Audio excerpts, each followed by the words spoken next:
हे जर निकाल महायुतीच्या बाजूने गेले तर मला असं वाटतं की पुन्हा येणारं वातावरण त्या दिशेने तयार होईल. सगळ्यात मोठा प्रॉब्लेम हा मुख्यमंत्री शिंदेंना आणि अजित पवारांना फेस करावं लागेल. त्यांना त्यांचे आमदार सांभाळणं पुन्हा अडचणीचं ठरेल. आमदारांची पळापळ थांबवण्याचं मोठं आव्हान राहील. महायुती जर 30-35 पर्यंत नाही पोचली आणि जर हे दुसऱ्या बाजूने महाविकास आघाडीनं 15-20चा जरी आकडा घातला तरी चित्र वेगळं होईल. आताचा जर तुम्ही विचार केला तर मला असं वाटतं की ह्याच्यामध्ये 6 मतदारसंघापैकी तुम्ही उत्तर मुंबई आपण म्हटलं तर क्लिअर कट भाजपकडे जात आहे. दक्षिण मुंबईमध्ये उद्धव ठाकरेंच्या शिवसेनेला नक्की फायदा आहे. वर्षा गायकवाडांना यश दिसतंय. उर्वरित अमोल गिरतीकर म्हणजे हे 2 उद्धव ठाकरेंचे निघतात असं दिसतंय. एक वर्षा गायकवाडांना यश दिसतं म्हणजे हे 3. आणि उत्तर मुंबईचं जर सोडलं, उत्तर मुंबई भाजपकडे क्लिअर कट आहे. ह्याच्यामध्ये मला असं वाटतं की 4 महाविकास आघाडी 2 भाजप शिंदेगड ठरेल.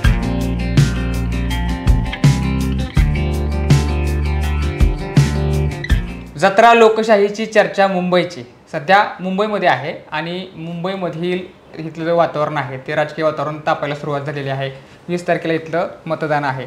आता एकूणच कल्याण आणि ठाणे लोकसभा मतदारसंघामध्ये कशी पॉलिटिकल रायव्हलरी आहे हे आपण बघितलं. पण त्यासोबतच जे मुंबईमधले 6 लोकसभा मतदारसंघ आहेत त्या मतदारसंघामध्ये नेमकी काय गणित आहेत, इथं नेमकी काय कॅल्क्युलेशन्स आहेत, या सगळ्यावरच आपण प्रकाश टाकणार आहोत. माझ्यासोबत दिलीप सपाटे सर आहेत. ते दैनिक पुढारीचे वरिष्ठ पत्रकार आहेत आणि मंत्रालय विधिमंडळ वार्ताहर संघाचे माजी अध्यक्ष राहिलेले आहेत. सर, तुमचं विशेष भारीमध्ये स्वागत आहे. आता आपण जे 6 लोकसभा मतदारसंघाबद्दल बोलतो, या 6 लोकसभा मतदारसंघामध्ये पहिला जो लोकसभा मतदारसंघ आहे जो खूप महत्त्वाचा हॉट राहिलेला आहे तो म्हणजे दक्षिण मुंबई लोकसभा मतदारसंघ. बरोबर. अरविंद सावंत विरुद्ध यामिनी जाधव अशी लढाई तिथं होताना दिसते. तुम्हाला आता प्राप्त परिस्थितीमध्ये काय दिसतंय, तिथं नेमकं कुठल्या बाजूने पारडं झुकताना दिसतंय? एकतर आपण मतदारसंघाची चर्चा करण्यापूर्वी एक मुंबईचा थोडा धांडोळा घेऊया आपण. एक पाहिलं तर ही निवडणूक एक वैशिष्ट्यपूर्ण वातावरणात होत आहे. राज्यातले 4 टप्पे पार पडल्यानंतर शेवटचा अखेरचा टप्पा राज्यामध्ये उद्या होत आहे आणि त्याच्यापूर्वीच आपण ही चर्चा करतोय. मला असं वाटतं की संपूर्ण प्रचार संपलेला आहे. जवळपास अंदाज व्यक्त करण्यासारखी परिस्थिती आत्ताची आहे. परंतु ही निवडणूक ज्या पार्श्वभूमीवर होत आहे तर राज्यामध्ये गेल्या 1.5-2 वर्षामध्ये जे काही राजकारण झालं आणि राज्यामध्ये जो काही पक्ष फोडाफोडीचे विरोधी विचाराचे पक्ष एकत्र आले किंवा हे जे वातावरण झालं या पार्श्वभूमीवर ही पहिलीच निवडणूक आहे. म्हणजे गेले 25 वर्षाचा शिवसेना भाजपाचा जो पॅटर्न होता, वोटिंग पॅटर्न, की जो एक सेटल पॅटर्न होता की त्यांची हिंदुत्ववादी मतं, मराठी मतं, त्यांना मानणारा वर्ग आणि अपोजिटला पुन्हा धर्मनिरपेक्ष मतं किंवा काँग्रेस राष्ट्रवादीला मानणाऱ्या विचाराची मतं, असा एक सरळ सामना होत होता. परंतु या निवडणुकीमध्ये पहिल्यांदाच आपल्याला पाहायला मिळेल की भाजपकडे शिवसेनेचा एक मोठा गट फुटून एकनाथ शिंदे मुख्यमंत्री यांच्या नेतृत्वाखाली त्यांना जॉईंट झाला. राज्यात सत्ता परिवर्तन झालं. हे सत्ता परिवर्तन होत असताना राज्यामध्ये पुन्हा राष्ट्रवादीचा एक गट मोठा फुटून अजित पवारांच्या नेतृत्वाखाली तो भाजपला मिळाला आणि या पक्षाचं सरकार राज्यामध्ये सत्तेवर आलं. मुंबईचा विचार करायचा झाला तर आणखी एक तुम्हाला विचार करावा लागेल की या निवडणुकीमध्ये राज ठाकरे हे प्रत्यक्ष उतरलेले नाही आहेत, त्यांचे उमेदवार नाहीत, पण त्यांनी देखील शिवसेना भाजप किंवा महायुतीला पाठिंबा दिलेला आहे. मला असं वाटतं की या निवडणुकीमध्ये ही पहिलीच टेस्ट आहे.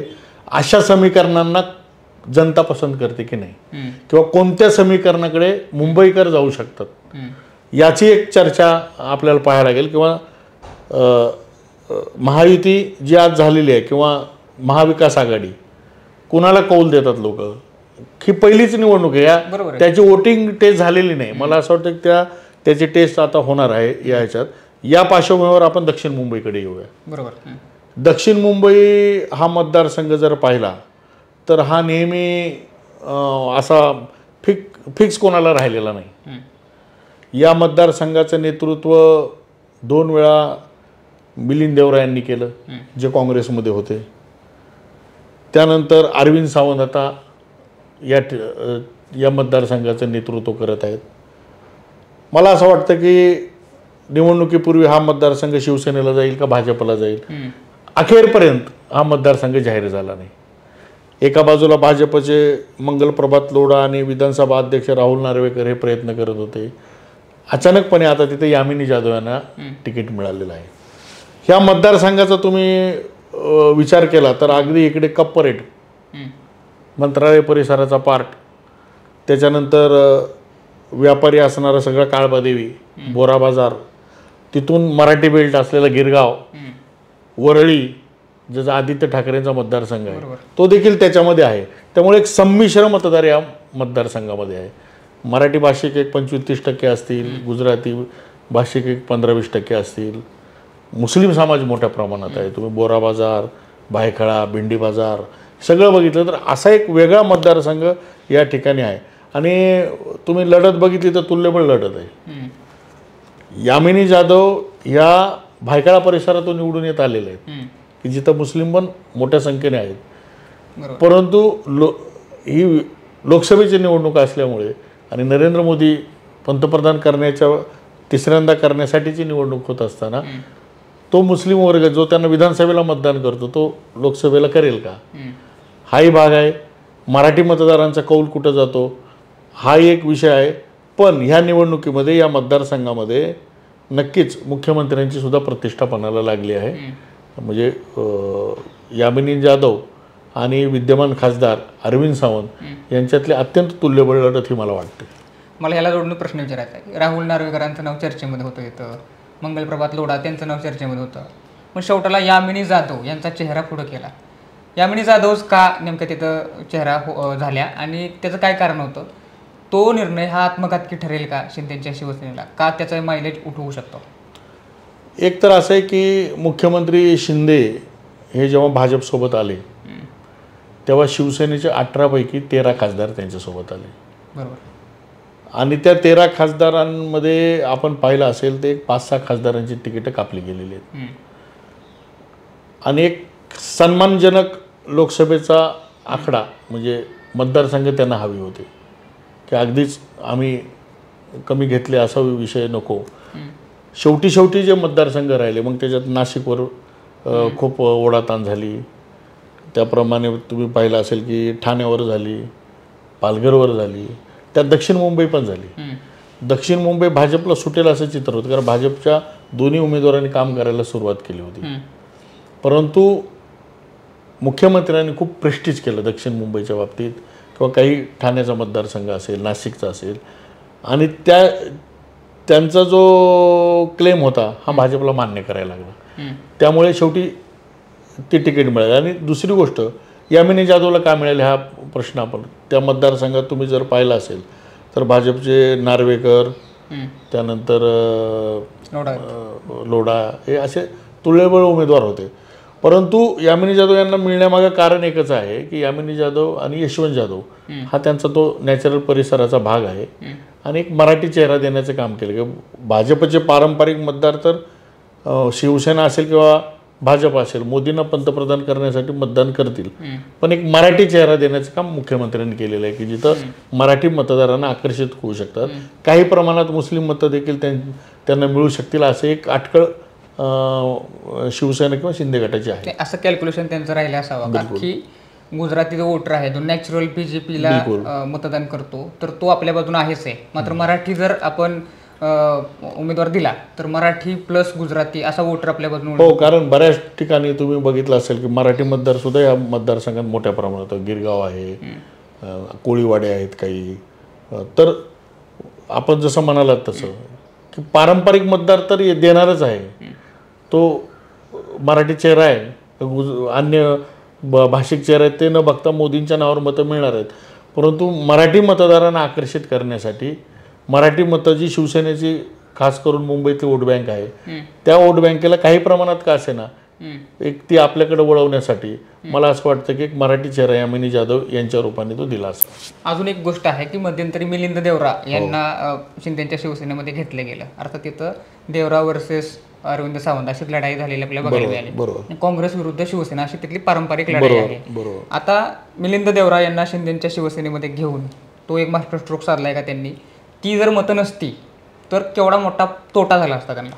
नाही, असं वाटलं होतं की मिलिंद देवरा यांनी शिवसेनेत प्रवेश करताना की काय गणित मांडलं असेल. काही वेळेस सुरुवातीला जेव्हा त्यांच्या प्रवेशाची चर्चा आली तेव्हा असं वाटलं की त्यांनाच लोकसभेची उमेदवारी दिली जाईल, परंतु त्यांना राज्यसभेवर पाठवण्याचा निर्णय झाला. आणि पण एक आहे की देवरा कुटुंबाचं आणि त्या ठिकाणी एक पारंपरिक मतदार आहे आणि देवरा कुटुंबाकडे पण एक त्यांची गुजराती राजस्थानी वोट बँक आहे, त्याबरोबर मुस्लिम वोट बँक होती. मला असं वाटतं की मिलिंद देवरा यांचा काही प्रमाणात नक्कीच फायदा होईल, पण खूप मोठा होणार नाही. त्याचं कारण त्यांच्याकडे जी असलेली पारंपरिक मुस्लिम वोट बँक आहे ती काही भाजप आणि शिवसेनेला मतदान करेल अशी परिस्थिती राज्यात आणि देशात तरी सध्या नाही आहे. जेव्हा की त्यांना नको असलेले अनेक मुद्दे हे चर्चेमध्ये आहे. राम मंदिरासारखा मुद्दा आहे, त्याच्यानंतर 370 कलमाचा मुद्दा आहे, समान नागरी कायद्याचा मुद्दा आहे. या मुद्द्यावर निवडणूक होत असताना मिलिंद देवरा यांना मानणारे तिथे काही त्यांचे आमदार पण आहेत, त्यांचे अल्पसंख्याकमधले काही मतदारही त्यांच्याबरोबर राहिलेले आहेत, कार्यकर्ते आहेत, परंतु ते मतात कन्वर्ट होणं फार अवघड आहे असं माझं मत आहे. बायकाळा परिसरामध्ये अरुण गवळींचा प्रभाव असणारा सुद्धा एक वर्ग आहे. बरोबर आहे. त्याचा काय तोटा फायदा होतोय दिसतोय तुम्हाला?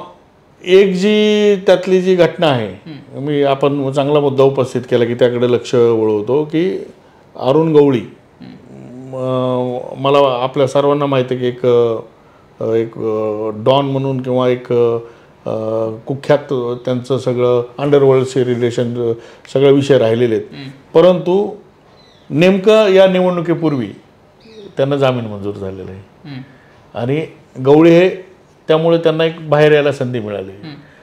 त्यामुळे अशी एक टीका केली गेली की सत्ताधाऱ्यांनी त्यांचा जो काय प्रभाव आहे त्याचा फायदा मिळावा म्हणून हा निर्णय घेतला असावा किंवा त्यांना तो मदत केली असावी अशी टीका विरोधकांनी केली आहे.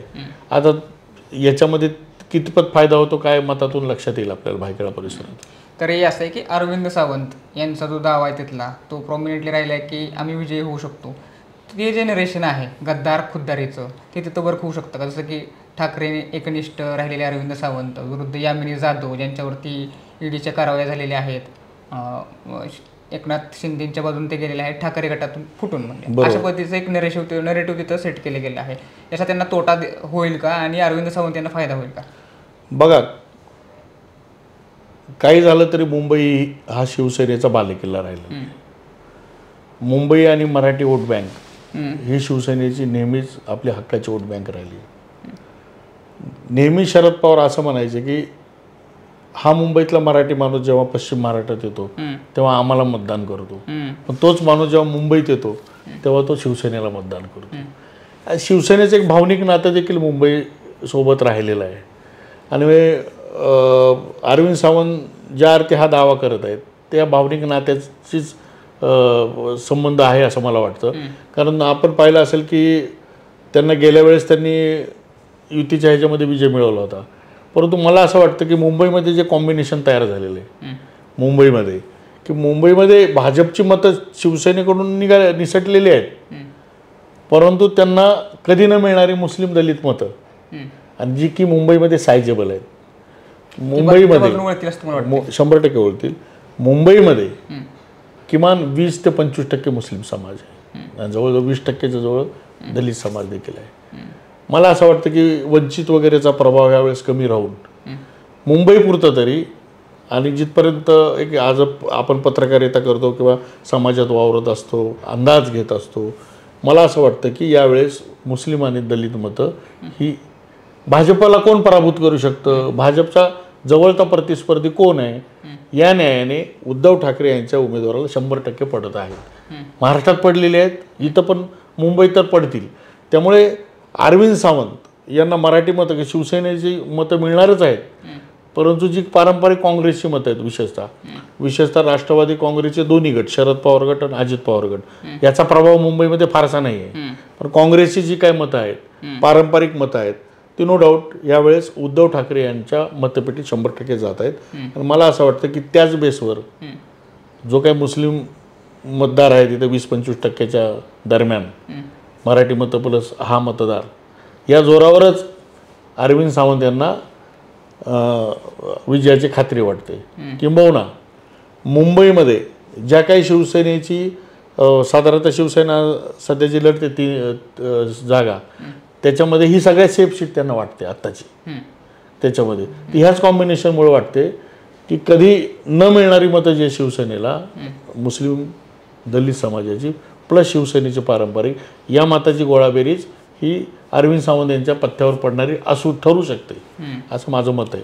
ते एकंदरीत सरांनी आपल्याला सांगितलं. अर्थातच तिथला जो परिसर आहे, तिथं मुंबादेवी कुलाबा परिसर आहे, तिथं काँग्रेसचा एक पारंपरिक मतदार राहिलेला आहे. गिरण गावाचा भाग आहे, तिथं ठाकरेंचा इम्पॅक्ट खूप मोठ्या प्रमाणावर राहिलेला आहे. भायखळाचा जो भाग आपण म्हटलोच मगाशी की अरुण गवळींना मानणारा सुद्धा तिथं एक मोठा वर्ग आहे. मुस्लिम मतं महत्त्वाची आहेत, मनसे फॅक्टर देखील तिथं महत्त्वाचं राहिलेलं आहे. तर आता दक्षिण मुंबईबद्दल आपण जर कमेंट करायची म्हटली अगदी, तर अंडरकरंट तिथला नेमका अरविंद सावंत की मग यामिनी जाधव कुठल्या बाजून जाताना दिसतोय अगदी आत्ताच्या घडीला बोलायचं झालं तर? मला आत्ताच्या घडीला दक्षिण मुंबईपुरतं जर विचाराल की अंडरकरंट काय आहे, तर सध्या भाजप शिवसेनेने म्हणजे महायुतीने यंत्रणा त्यांची मोठ्या प्रमाणात काम करत आहे. ते यंत्रणेच्या जीवावर मतं काढण्याचा त्यांचा प्रयत्न आहे, मतं त्या ताकदीवर. आणि उद्धव ठाकरे यांचं नेहमी मुंबईमध्ये भावनेच्या एक भावनिक आव्हानावर किंवा याच्यावर मतदान होत आलेलं आहे. सध्या म्हणाल तर मला असं वाटतं की काकांबर का असं ना अरविंद यांना तिथं 100% वरचढ आता सध्याच्या स्थितीत मला वाटत आहे याच्यामध्ये. कारण तिथला जो पारंपरिक मतदार आहे मुंबईमध्ये, शिवसेनेचं जे पक्षफूट किंवा विघटन म्हणता झालेलं आहे ते फार लोकांना रुचलेलं नाही. आपला हक्काचा मराठी भाषिकांचा पक्ष या पद्धतीनं तोडणं आणि तुटणं, याची जी एक सगळ्यांना जो एक चटका लागलेला आहे, त्याचे देखील परिणाम या निवडणुकीत दिसतील असं मला वाटतं. यापूर्वीची जी एक अंधेरीकडची एक पोटनिवडणूक झाली होती ऋतुजा लटकेंची, ती एक टेस्ट पाहिली तर तिथं उमेदवार पण दिला नव्हता आणि त्या पहिल्यापेक्षा जास्त मतं घेऊन निवडून आल्या होत्या. तर मला असं वाटतं की हे जे या वातावरणाचा फायदा उद्धव ठाकरे आणि त्यांच्या उमेदवारांना दिसतोय, किमान दक्षिण मुंबईत नक्की दिसतोय असं मला वाटतं. आता दुसऱ्या लोकसभा मतदारसंघाकडे वळण्याच्या पूर्वी मला त्या मुद्द्याकडे तुम्हाला न्यायचं आहे की तुम्ही पहिल्यांदा बऱ्याच गोष्टी मांडल्या की ही जी निवडणूक आहे ती पहिली निवडणूक आहे महाविकास आघाडी समोर जाते. पारंपरिक जे मतदार आहेत त्यांना सवय आहे की भाजप प्लस शिवसेना गेल्या 25 वर्ष झाले ते त्यांना मतदान करतायत. यावेळेस मात्र कॉम्बिनेशन वेगळं आहे. यावेळेस जे परम्युटेशन कॉम्बिनेशन आहे तिथं आपल्याला दिसतंय की शिवसेना प्लस काँग्रेस राष्ट्रवादी आहे, दुसऱ्या बाजूला शिवसेना शिंदेची आहे, तिथं भारतीय जनता पार्टी आणि अजितदादा गट आहे. बरोबर. हे जे कॉम्बिनेशन आहे तिथं लोकांची टेंडन्सी कुठल्या बाजूने वळताना दिसते तुम्हाला? ठाकरेंची सिंपती तिथं वर्क होईल का इतर काही मुद्दे तिथं वर्क होतील?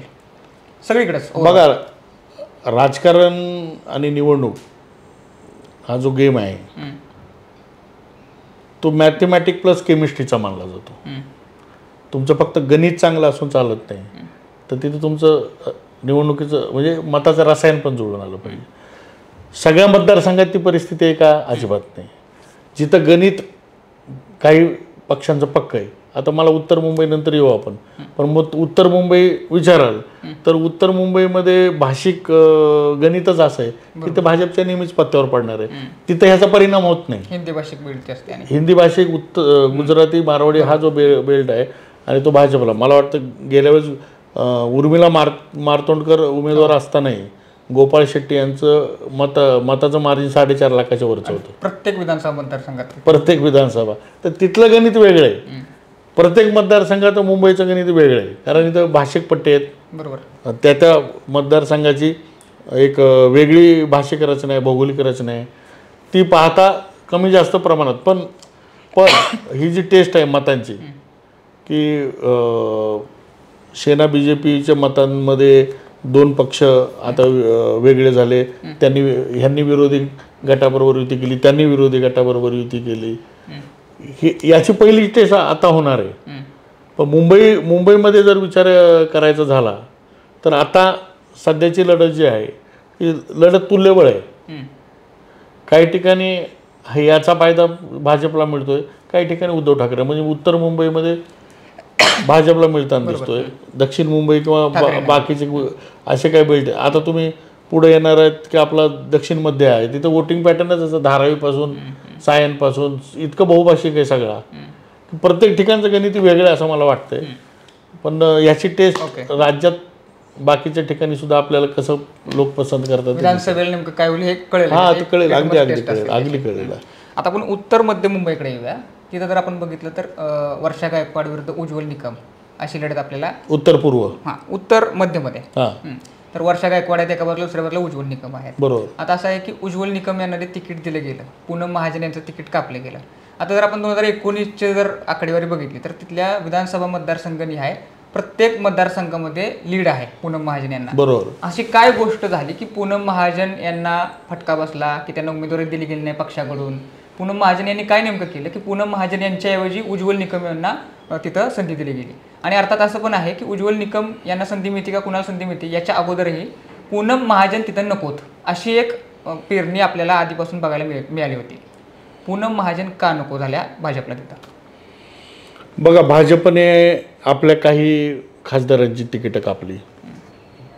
म्हणजे मुंबईमध्ये मनोज कोटक यांचं पण कापलं, त्या ठिकाणी गोपाळ शेट्टी यांचं कापलं आणि त्या ठिकाणी पूनम महाजन यांचंही कापलं. म्हणजे भाजपचे तिन्ही ठिकाणी उमेदवार बदललेले आहेत. बरोबर. राज्याच्या अनेक काही मतदारसंघाचे पण उमेदवार भाजपने बदलले. विशेषतः पूनम महाजन यांना मोठा राजकीय वारसा आहे. प्रमोद महाजन यांची कन्या, महाजन मुंडे या घराण्याच्या संबंधित असलेल्या लिगसी, आणि तरी तिकीट कापल्या गेल्यामुळे त्याची चर्चा फार झाली.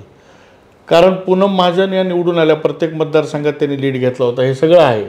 परंतु त्यांच्या 5 वर्षाच्या कामाबद्दल भाजप पक्षश्रेष्ठी फारसे खुश नव्हती. मतदारसंघातला त्यांचा संपर्क, मतदारसंघातली त्यांची कामं, कार्यकर्त्यांबरोबरचे त्यांचे संबंध, भेटणं, या सगळ्यांबाबत तक्रारी होत्या. आणि कदाचित भाजप तिकीट देत असताना वेळोवेळी सर्वेक्षण केलं जात होतं. या सर्वेक्षणामध्ये थोडे निगेटिव्ह रिपोर्ट होते. त्यामुळेच आता तुम्ही बघितलं असेल की दुसरीकडं बीडमध्ये पंकजा मुंडे, प्रीतम मुंडेऐवजी पंकजा मुंडेंना दिलं. भाजपने नेहमी विनिंग इलेक्ट्रॉल मेरिट बघितलेलं आहे आणि त्या मेरिटवरती कुठंतरी महाजन कमी पडतील असं एक वाटत होतं.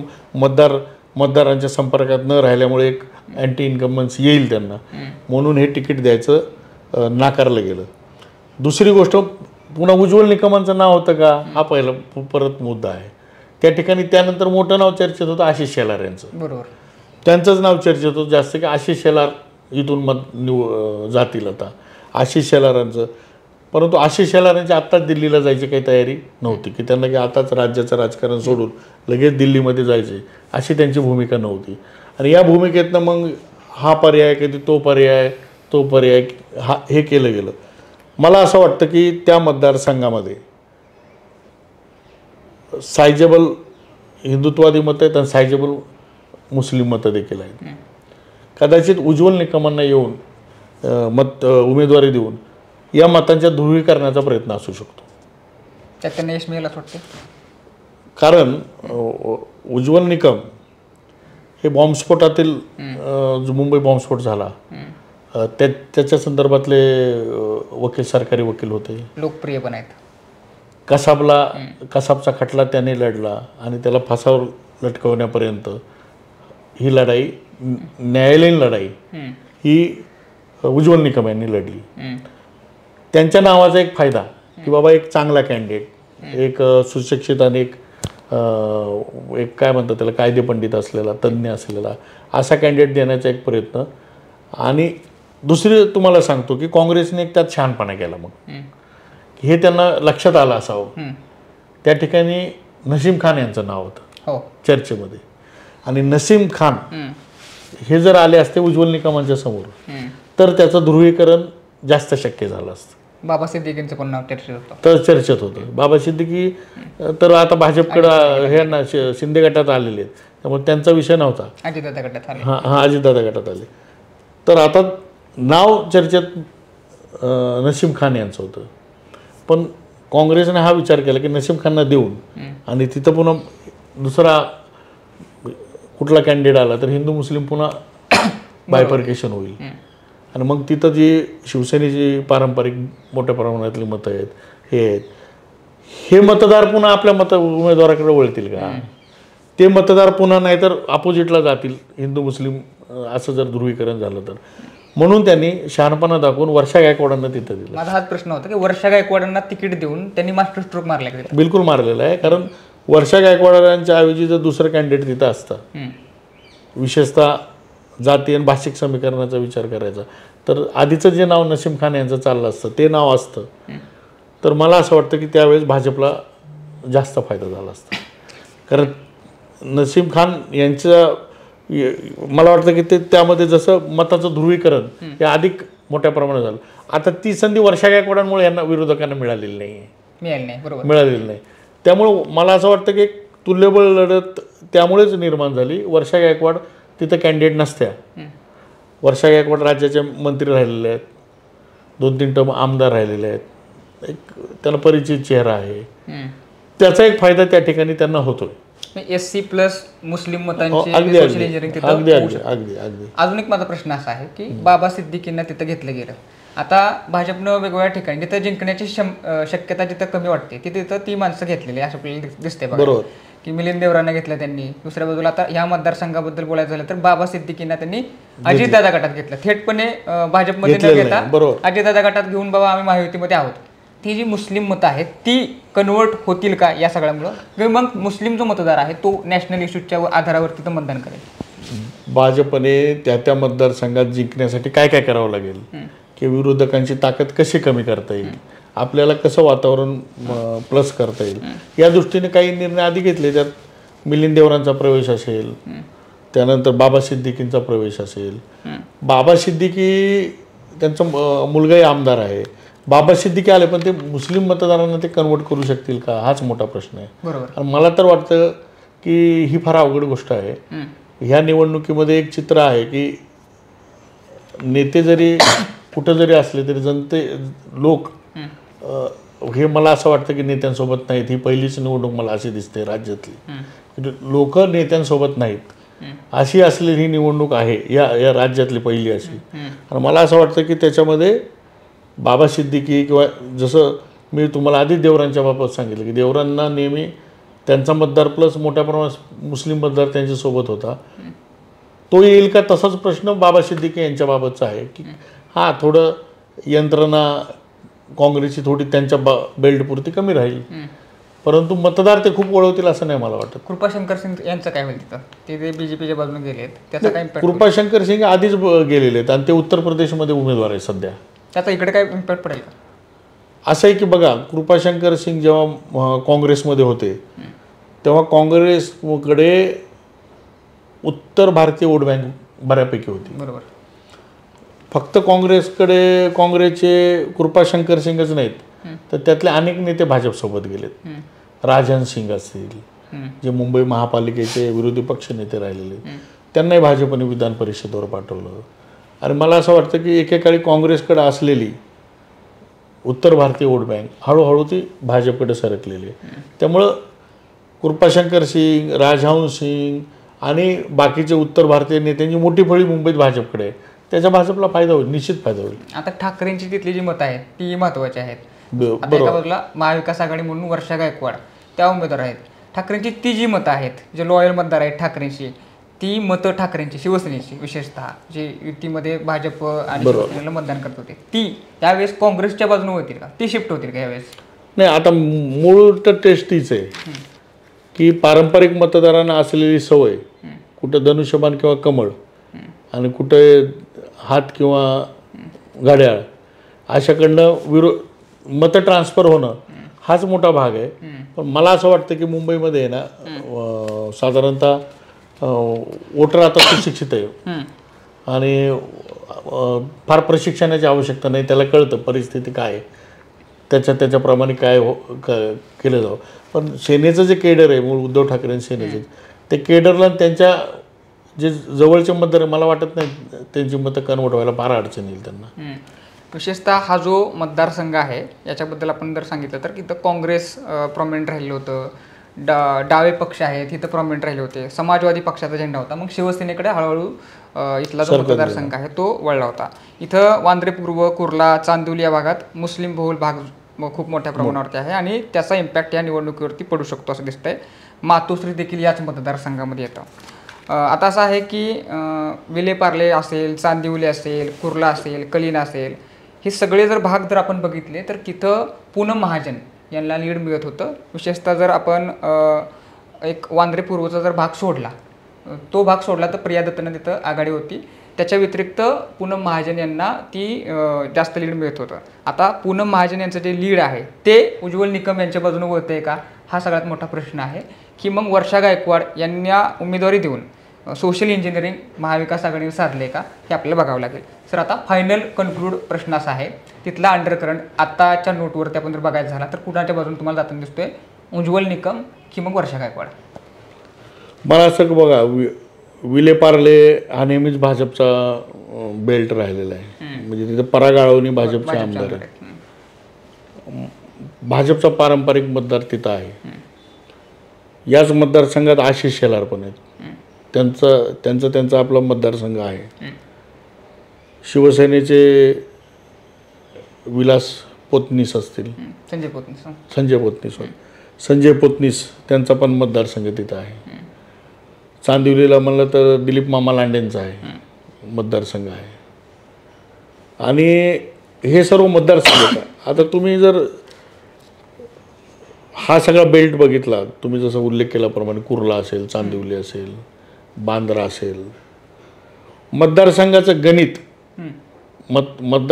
गणित मला विचाराल तर आता वर्षा गायकवाडांच्या बाजूने आहे सध्याचं गणित. आता ते यंत्रणा कशी राबवतात या सगळ्या बाजूत. पण आताची सध्याची स्थिती मतांचा जो ट्रेंड आहे तिथं जे असलेली मतदारांची सध्याची स्थिती ती पाहिली आणि एक वातावरण पाहिलं तर थोडं फार फरकाने कॅल्क्युलेशन की कास्ट धार्मिक कॅल्क्युलेशन आणि त्या जोडीला शिवसेनेची असलेली ताकद. म्हणजे दिलीप मामा लांडे निवडून आले ते शिवसेनेच्या तिकिटावर आले होते आधी. थोडक्यात म्हणजे गद्दारीचा सेटबॅक पण आहे. गद्दारीचा सेटबॅक आहे तिथं. संजय म्हणजे नसीम खान जरी निवडून आले नसले तरी त्यांची एक ताकद आहे. कुर्ल्यासारखं हे सगळा जो बेल्ट आहे ह्याचा तो विचार केला तर मला असं वाटतं की तिथली जी लढत आहे ती थोडी वर्षा गायकवाडाकडे झुकू शकते. आता आपण दक्षिण मध्य मुंबईच्या बद्दल बोलूयात. तिथली जी लढाई आहे ती अनिल देसाई विरुद्ध राहुल शेवाळे अशी आहे. आता ती एक पारंपरिक लढाई देखील आपल्याला बघायला मिळालेली आहे. तिथं नेमकी काय परिस्थिती तुम्हाला दिसते? आता आम्ही मागच्याच मतदारसंघावर होतो. खरं तर वर्षा गायकवाड तिथे तिकीट मागत होते. बरोबर. की त्यांचा नॅचरली धारावीचा मतदारसंघ त्यांच्याकडे होता, विधानसभा मतदारसंघ त्यांचा तिथं होता. ते त्या ठिकाणी उमेदवारी मागत होता प्रामुख्याने. परंतु तो शिवसेनेकडे मतदारसंघ गेला. आताची सध्याची स्थिती पाहिली तर त्याच्यामध्ये दादरसारखा परिसर त्या मतदारसंघामध्ये आहे जो शिवसेनेचा बेल्ट आहे. दादर आहे, धारावी आहे, सायन आहे. तो पार पुन्हा इकडं पुढे असाच तो मतदारसंघ मला चेंबूर आहे. या सगळ्या ठिकाणी तो हे होतो. पण आताची जी सध्याची स्थिती आहे ते अत्यंत तुल्यबळ लढत आहे, आटातटीची असं मला वाटतं. कारण जरी शिवसेना आणि बाकीची ताकद असली तरी मला वाटतं की राहुल शेवाळेंनी प्रचारात देसाईंपेक्षा खूप जास्त आघाडी घेतलेली. ॲज अ उमेदवार म्हणून त्यांनी प्रयत्न हे जास्त राहिलेले आहेत त्यांचे. आणि त्यांना आधीच उमेदवारी लवकर जाहीर झाल्यामुळे त्यांनी तो मतदारसंघ बऱ्यापैकी कव्हर केलेला आहे.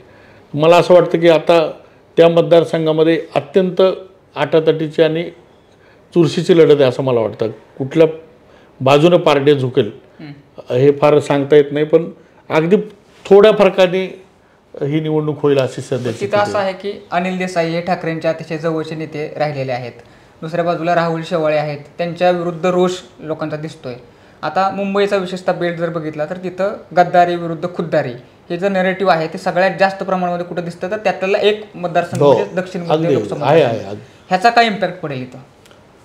हे बघा, गद्दारी विरुद्ध खुद्दारी जो आहे ना तो सगळ्याच ठिकाणी आहे. जिथं तिचं शिंदे गटाचे उमेदवार आहे बरोबर, त्या ठिकाणी सगळीकडेच. तो यवतमाळ वाशिमला पण होता, तो बुलढाण्याला पण होता. पण विशेषतः मुंबईबद्दल जर बोललो, मुंबईमध्ये तर तो जास्त दोन शिवसेना एकमेकांच्या विरुद्ध आहेत. माझी जी ग्राउंडची माहिती आहे सध्याची, एक गोष्ट अशी असते की मुद्दा आहे परंतु तो मिळवण्यामध्ये उमेदवाराचं पण कसं असतं. बरोबर, त्याला तो पब्लिकमध्ये जाण्यातलं हे गोष्टी असतात. तर मला असं वाटतं की ज्या अपेक्षेनं देशाने तिकीट दिलं तेवढा प्रचारात आघाडी आणि तेवढा आक्रमक प्रचार देसाईंकडनं झाला नाही असं माझं मत आहे. शेवाळ्यांचं काय काय कसब दिसतंय तुम्हाला? नाही, शेवाळ्यांचा हा पहिल्यापासूनचा मतदारसंघ आहे. बरोबर, मतदारसंघातली त्यांना म्हणजे स्वतः ते स्थायी समितीचे अध्यक्ष राहिलेले, चेअरमॅन सभापती राहिलेले, त्यांचा तो मतदारसंघ आहे. त्यांच्या विरोधात नाराजी होती का तर ह्या फुटीनंतर प्रचंड होती.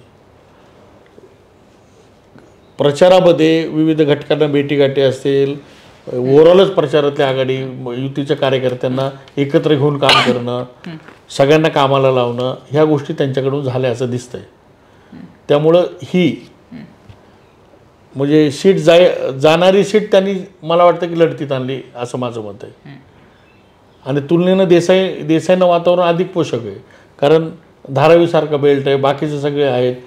शिवसेनेचा दादरसारखा पारंपरिक बेल्ट आहे, पण प्रचारात कमी पडले असं माझं मत आहे. तिथला जर भाग आपण बघितला तर माहीम आहे, वडाळ आहे, तो मराठी बहुल भाग आहे. दुसऱ्या बाजूला धारावी बघितलं तर गरीब मिश्र वस्ती आहे तिथं. आणि तिसऱ्या बाजूला अणुशक्ती नगर सारखा जो भाग आहे तिथं आपल्याला मुस्लिम वोटर जास्त दिसतो, तिथं नवाब मलिक आहेत. हो, ह्या सगळ्यांची टेंडन्सी काय आणि तिथलं सोशल इंजिनिअरिंग कुठल्या बाजूने वळताना दिसतं तुम्हाला? शेवाळ्यांच्या बाजूनं कुठलं वळेल, अनिल देसाईंच्या बाजूने कुठले वळेल? ही तिन्ही वेगवेगळ्या कास्ट आणि धर्माचे लोक आहेत. नाही, मी तुम्हाला कॉम्बिनेशन जर सांगितलं ना, कॉम्बिनेशन म्हणजे गणित, मी तुम्हाला केमिस्ट्री गणित सांगतो परत. एक तुम्ही गणित म्हणाल तर तसं देसाईंना फॉर असलेलं गणित आहे.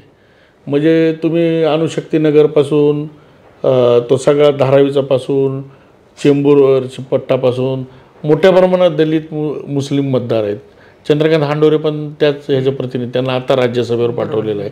वर्षा गायकवाडांचा मूळ मतदारसंघ त्या ठिकाणचा आहे. तुम्ही नवाब मलिक सांगितलं, हे नवाब मलिक जरी आता कुठे आहेत काय हा भूमिका तळ्यात मळ्यात आहेत, परंतु मला असं वाटतं की गणित म्हणाल तर देसाईंच्याच बाजूने आहे. मुंबईतलं गणित हे त्या मतदारसंघाचं देसाईंच्या बाजूने आहे, परंतु ते सोडवण्यात यशस्वी होईल काय याच्यात मला ते कुठेतरी कमी पडलेत असं प्रचारात दिसलेलं आहे. आता सर असं आहे की चेंबूरबद्दल आपण बोललो, चेंबूरमध्ये सुद्धा प्रकाश फातर्पेकर आहेत. प्रकाश फातर्पेकर ठाकरे गटात आहेत. हो, त्यांचा किती रोल तिथं राहील, त्यांचा इम्पॅक्ट म्हणजे ते अनिल देसाईसाठी किती सहाय्यभूत राहील? नाही, फातर्पेकर हे त्यांच्या पद्धतीने काम करतात. त्यांचे मला असं वाटतं की म्हणून तुम्ही म्हणाल तर बघ, हेच जे उमेदवार आहेत, उमेदवारपेक्षा तिथं जी ताकद आहे आणि नेटवर्क आहे ते शिवसेनेचं अधिक चांगलं आहे. तुम्ही हे लक्षात घ्या की जसं तुम्ही ठाण्यात बघाल की मुख्यमंत्री एकनाथ शिंदे बाहेर पडल्यानंतर ठाण्यातलं केडर बऱ्याच अंशी त्यांच्याबरोबर गेलं. मुंबई हा असं आहे की मुंबईमधले खासदार गेले, आमदार गेले, पण मुंबईतलं शिवसेनेचं केडर हललेलं नाही. केडर जाग्यावर आहे. म्हणजे खूप मोठ्या प्रमाणात कार्यकर्ते त्यांच्यासोबत गेलेत. असं ठाण्यात तुम्ही बघितलं तर अनेक नगरसेवक गेले, अनेक ठिकाणचे शाखा प्रमुख गेले, विभाग प्रमुख गेले. तसं मुंबईत झालेलं नाही. सरांची ही कमेंट फार महत्त्वाची आहे. अर्थात नेते जरी गेले असले, पदाधिकारी गेले असले तरी सुद्धा जे सामान्य लोक आहेत ते मात्र शिवसेनेशी म्हणजे ठाकरेंच्या शिवसेनेशी लॉयल राहिलेले असावेत असं सरांचं एकंदरीत मत आहे. अर्थात जर या मतदारसंघाबद्दल आपण ओव्हरऑल जर थोडक्यात बोलायचं झालं तर इथला माहीम वडाळाचा जो भाग आहे, आपण म्हणलो मागाशी की तो मराठी बहुल भाग आहे. धारावीचा भाग हा गरीब मिश्रवस्तीचा भाग आहे. अणुशक्तीनगर हा मुस्लिम प्राबल्याचा भाग आहे. इथली जी पारंपरिक जो मतदार आहे तो म्हणजे त्यांनी जे उमेदवार निवडून दिले ते काँग्रेसकडून डाव्या पक्षाकडे गेलेले आहेत, शिवसेनेचे उमेदवार इथे निवडून आलेले आहेत. अर्थात इथं जर आपण बघितलं तर आपण आता म्हणलो की प्रकाश फातर्पेकर यांची मदत चेंबूरमध्ये अनिल देसाईंना मिळू शकते. धारावीमध्ये वर्षा गायकवाड आहेत. धारावी पुनर्विकासाचा जो मुद्दा आहे तो महत्त्वाचा ठरू शकतो. सायन कोळेवाड्यामध्ये सुद्धा काही आणि म्हणजे तिथे दक्षिण भारतातले म्हणजे साऊथचे पण मतदार मोठ्या प्रमाणात आहे. बरोबर. कॅप्टन तमिळ सेल्वन हे बरोबर तिथून निवडून येतात आमदार आहेत. सायनच्या बेल्टमधून. म्हणजे आधी काँग्रेसचे जे उमेदवार होते साऊथचेच आमदार होते. म्हणजे तोही संख्या आहे. म्हणजे इतका बहुभाषिक तो भाग आहे सगळा. साऊथचा रोल सुद्धा तिथं महत्त्वाचा आहे. म्हणजे दक्षिणेकडचे जे लोक आहेत जे मतदार आहेत त्या मतदारांचा रोल देखील तिथं महत्त्वाचा आहे. वडाळ्यामध्ये कालिदास कोळंबकर आहेत. दुसऱ्या बाजूला माहीममध्ये सदा सरवणकर आहेत. मनसेचा देखील तिथे इम्पॅक्ट आहे. कारण सरवणकर विरुद्ध संदीप देशपांडे अशी तिथं लढाई आपल्याला पाठीमागे झालेली बघायला मिळाली. एकंदरीत आपण जर बघितलं तर 2019ला म्हणूनच विशेषतः मुंबईमध्ये मनसेच्या जे लढत नसली तरी मनसेची जी पारंपरिक मतं आहेत, मनसेकडे असलेली मतं, त्यांचं मनसेचं जे आज नेटवर्क जे काय आहे ते कुठल्याही भागापेक्षा मुंबईमध्ये चांगलं आहे. ते नेटवर्क आणि ते मिळावं म्हणूनच तर त्या राज ठाकरेंबरोबर मला वाटतं महायुतीने जुळून घेतलेलं दिसतंय. शेवटच्या सभेतही राज ठाकरे होते. आणि मनसेचा तो जो इम्पॅक्ट आहे तो ओव्हरऑल बऱ्याच मतदारसंघामध्ये दिसेल. तो मतांमध्ये किती कन्वर्ट होईल हे आपल्याला निकाला दिवशीच कळेल. खरं तर अर्थात असं आहे सर की एकंदरीत पुन्हा असं आहे की पुन्हा मनसेचा जो मतदार आहे तो मराठी आहे. बरोबर. मग तो जो मतदार आहे मूळ तो कितपत भाजपकडे जातो हा एक भाग आहे. मतं द्यायची वेळ आली तर एकदा तो मनसेला देईल किंवा शिवसेनेला देईल. तो भाजपकडेच कन्वर्ट होतो का हा पण एक चित्र मला वाटतं ह्या निवडणुकीत बऱ्यापैकी क्लिअर होईल. मनसेचा फॅक्टर आणि अर्थातच मराठी मतदार कुठल्या बाजूने वळेल हा इथला सगळ्यात महत्त्वाचा मुद्दा असणार आहे. अर्थात आपण 2019च्या निवडणुकीबद्दल बोललो तर राहुल शेवाळेंना बऱ्यापैकी वेगवेगळ्या मतदारसंघांमध्ये आघाडी मिळाली होती. मात्र ती आघाडी ते टिकवू शकतात का? परत महाविकास आघाडीचा जो फॉर्म्युला आहे तो नवीन फॉर्म्युला आहे. तर आता अगदी शेवटचा प्रश्न आहे. राहुल शेवाळे विरुद्ध त्यांच्या विरुद्ध असणारे अनिल देसाई. शेवटचा प्रश्न, कन्क्लूड प्रश्न, की कुणाच्या बाजूचा अंडरकरंट दिसतो तुम्हाला? नाही, या मतदारसंघात अंडरकरंट थोडं सांगता येत नाही. म्हणजे मी या दोन आधीच्या तुम्हाला दोन्ही ह्याच्यात मी सांगू शकलो की बाबा इथं पण या ठिकाणी जो कोणी येईल तुल्यबळ लढत आहे. 100% तुल्यबळ लढत. आता आपण पुढच्या मतदारसंघाकडे वळूया जरा. मुंबई उत्तर लोकसभा मतदारसंघ. आता मुंबई उत्तर लोकसभा मतदारसंघामध्ये पियुष गोयल आहेत, दुसऱ्या बाजूला भूषण पाटील आहेत. इथं गोपाळ शेट्टी इतक्या मार्जिनने निवडून येत होते असं म्हटलं जायचं की कोणीही येऊ देत पण गोपाळ शेट्टींना हरवू शकत. बरोबर. असं असताना पियुष गोयल यांना तिकीट दिलं गेलं. हे काय नेमकं? असं आहे की असं असल्यामुळेच पियुष गोयलला तिकीट दिलं गेलं. ओके. सगळ्यात सुरक्षित मतदारसंघ मुंबईतला कुठला भाजपच्या दृष्टीने तर तो उत्तर मुंबईचा आहे. पियुष गोयल हे केंद्रातले महत्त्वाचे नेते आहेत. केंद्रीय वाणिज्य मंत्री राहिलेले आहेत. रेल्वेचा त्यांच्याकडे कारभार राहिलेला आहे. आणि ज्या दिल्लीतल्या राजकारणामध्ये महत्त्वाच्या नेत्यांपैकी ते एक आहेत. आणि मग त्यांना राज्यसभेतून लोकसभेत नेण्याचे मोदींचे प्रयत्न आहेत. त्यामुळे पहिल्या यादीमध्ये पियुष गोयलांचं नाव डिक्लेअर झालं. गोपाळ शेट्टींची जी न्यूसेन्स व्हॅल्यू आहे ती सहन करावी लागू शकते का यावेळेस? नाही, मला असं वाटतं की गोपाळ शेट्टींची न्यूसेन्स व्हॅल्यूचा काही विषय येणार नाही. कारण तिथं त्यांचा पारंपरिक वर्ग आहे. गोपाळ शेट्टींचा मतदार नाही आहे, शेट्टी म्हणून मतदार नाही आहे. बरोबर. त्या ठिकाणी अगदी राम नाईकांपासून तुम्ही जर पाहिलं तर राम नाईक 5 वेळा त्या मतदारसंघातून लोकसभेवर गेले होते. हां, एकदा बहुजन विकास आघाडीने गोविंदाचा प्रयोग केला तेव्हा त्यांना पराभव. पण त्यावेळेस वसई विरारचा पट्टा पण तिथे होता म्हणून शक्य झालं 2004 साली. 4 साली. त्यामुळं राम नाईकांपासून हा पारंपरिक तुम्ही जर बघितलं बोरिवली, कांदिवली, दहिसर, चारकोप हे जे सगळे हे आहेत हे भाजपचे बेल्ट आहेत.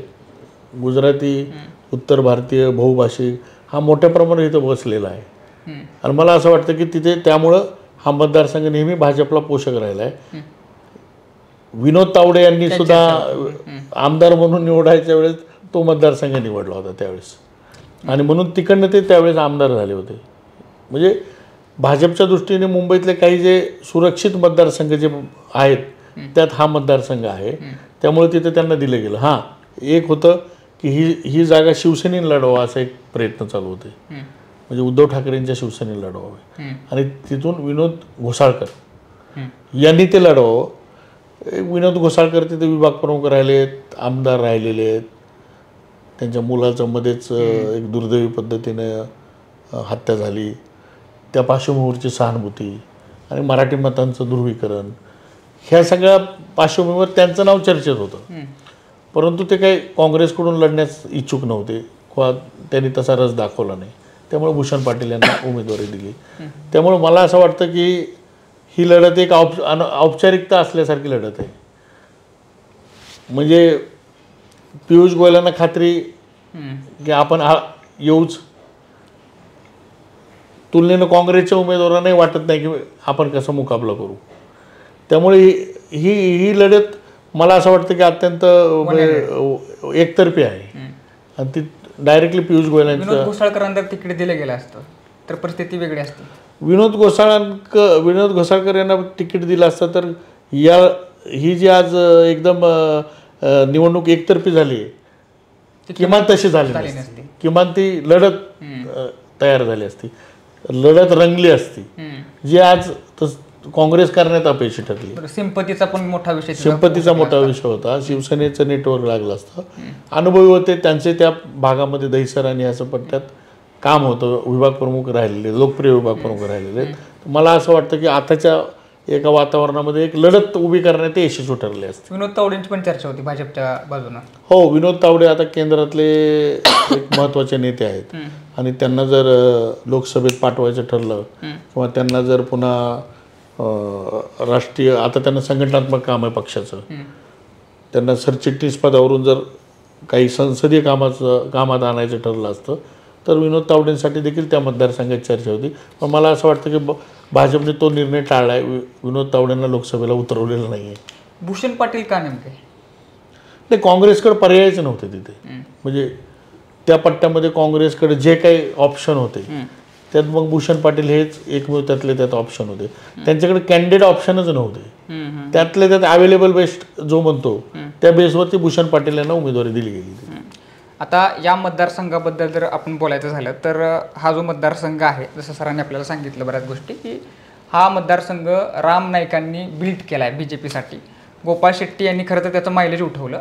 गोपाळ शेट्टी यांनी 4.5 लाख मतांचं मताधिक्य घेतलं होतं. 2 वेळा इथून ते विजयी झाले होते. अर्थात गोपाळ शेट्टी यांच्याबद्दल थोडासा रोष देखील होता त्यांच्या ॲग्रेसिव्ह भूमिकेमुळं. गोपाळ शेट्टी इथून उभे राहतील असं देखील म्हटलं जायचं. मात्र मग विनोद तावडेंचं नाव आलं, त्याच्यानंतर मग अचानकपणे पियुष गोयल यांचं नाव आलं आणि त्यांच्यासाठी हा मतदारसंघ सेव्ह करण्यात आला. ह्या मतदारसंघामध्ये जर बघितलं आपण तर 2004चा जो अपवाद आहे तिथं गोविंदा निवडून आला होता काँग्रेसतर्फे. त्याच्यानंतर उर्मिला मातोंडकर यांना तिथं संधी दिली गेली की बाबा कोणतरी सेलिब्रिटी असेल आणि त्याचा फायदा उठवता येईल. मात्र तो फायदा काँग्रेसला तिथं झाला नाही. 2009 सालची जी निवडणूक आहे तिथंही मनसे फॅक्टर महत्त्वाचा ठरला होता आणि वोट डिव्हिजन जे झालं होतं त्या वोट डिव्हिजनमध्ये भारतीय जनता पार्टीला तोटा सहन करावा लागला होता. इथं सध्याच्या घडीला भारतीय जनता पार्टीचे 4 आमदार आहेत. ही सगळ्यात जमेची बाजू आहे भारतीय जनता पार्टीसाठी. बोरिवली असेल तिथं सुनील राणे आहेत, तैसर असेल मनीषा चौधरी आहेत, मागोठाण्यामध्ये प्रकाश सुर्वे आहेत शिंदेच्या शिवसेनेकडून, कांदिवली पूर्वमध्ये अतुल भातखळकर आहे, चारकोपमध्ये योगेश सागर आहेत आणि मालाड पश्चिममध्ये अस्लम शेख आहेत जे काँग्रेसचे आहेत. भारतीय जनता पार्टीचे 4 उमेदवार आहेत, दुसऱ्या बाजूला 4 आमदार आहेत, दुसऱ्या बाजूला काँग्रेसचा एक आमदार आहे अस्लम शेख म्हणून आणि त्याच्यानंतर मागोठाण्यामध्ये शिंदेच्या शिवसेनेचे प्रकाश सुर्वे आहेत. मताधिक्य म्हणाल तर भारतीय जनता पार्टीचं मताधिक्य इथं कायम राहिलेलं आहे आणि भारतीय जनता पार्टीचा हा गड राहिलेला आहे. सर आता औपचारिकच माझा प्रश्न आहे तुम्हाला की इथला अंडरकरंट काय सांगतो? इथला अंडरकरंट बघा स्पष्ट आहे. इथला अंडरकरंट हा स्पष्टपणे भाजपच्या बाजूने आहे, पियुष गोयलांच्या बाजूने आहे. मला असं वाटतं की मताधिक्याचाच प्रश्न आहे. गोपाळ शेट्टीने एवढं ते मताधिक्य मिळवतील का हाच त्यांच्या दृष्टीने महत्त्वाचा भाग राहील. आता उत्तर पश्चिम लोकसभा मतदारसंघाबद्दल आपण बोलूयात. तिथं अमोल कीर्तीकर आहेत आणि दुसऱ्या बाजूला आहेत रवींद्र वायकर. बरोबर. तिथली काय परिस्थिती वाटते? तिथली जी परिस्थिती आहे की आपण, मला असं वाटतं की फार नाट्यमय परिस्थिती आहे तिथली. नाट्यमय यासाठी म्हणतो की मुख्यमंत्री एकनाथ शिंदेबरोबर जे 13 खासदार आले त्याच्यामध्ये एक खासदार गजानन कीर्तीकर. बरोबर.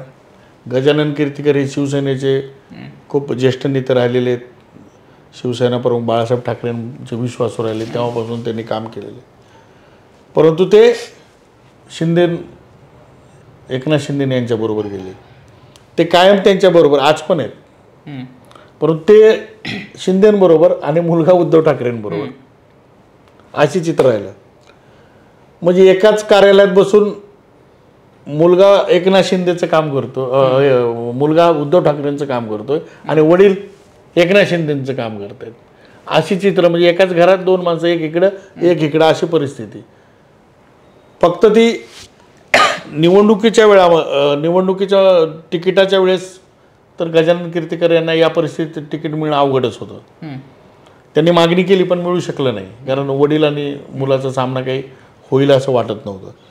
त्यामुळं या मतदारसंघातलं पण तिकीट डिक्लेअर करायला खूप वेळ लागला. कारण मुंबईमध्ये सुद्धा एकनाथ शिंदेने ही जागा पण प्रेस्टिजची केली होती आणि तिथं त्यांच्याकडे पहिल्यांदा खूप नावं आली, अशी चित्रपट क्षेत्रातली आली. सचिन पिळगावकर, पुन्हा अभिनेते खेडेकर, अशी काही नावं आली की गोविंदा सुद्धा आलं. गोविंदा शिंदे गटात प्रवेश केला आणि गोविंदा तिथं लढतो की काय, कारण उत्तर भारतीय मतांची वगैरे संख्या पाहता बाकीचे सगळे.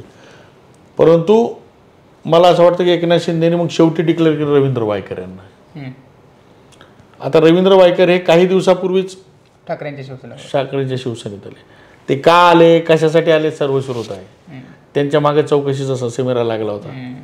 ईडी इन्कम टॅक्सपासून सगळं लागलेलं होतं, सगळ्या गोष्टी लागल्या होत्या. त्यामुळं ते या ठिकाणी आले. म्हणजे ते वायकर हे उद्धव ठाकरे यांचे अत्यंत निष्ठावंत आहेत, अत्यंत त्यांचे जवळचे सहकारी राहिलेत. मुंबई महापालिकेचा स्टँडिंग चेअरमन म्हणून त्यांनी कारभार हाकलेला आहे. शिवसेना नेते म्हणून काम केलं, मंत्री म्हणून काम केलेलं आहे. मला वाटतं की वायकर यांना तिकीट का दिलं गेलं हाच प्रश्न होता मुळात, की जे नाईलाजाने आलेत, जे बळजबरीनं आणले गेलेत आणि ज्याची इच्छा नाही लढायची, दिलं तर ते लढू शकणार नाहीत, अशा कॅन्डिडेट का दिला गेला हाच एक प्रश्न आहे याच्याबरोबर. त्यामुळं मला असं वाटतं की त्या मतदारसंघामध्ये स्वतः वायकर किती जोमाने प्रचार केला, स्वतः वायकरांनी जिंकण्यासाठी किती प्रचार केला, हा खरं तर संशोधनाचा विषय आहे. हा सगळ्यात महत्त्वाचा मुद्दा तुम्ही उपस्थित केलाय. अमित साटम जर उभे असते, असं समजूयात की आपण भारतीय जनता पार्टीला ती सीट गेली असते आणि अमित साटम तिथून उभे असते, तर काय परिस्थिती असते?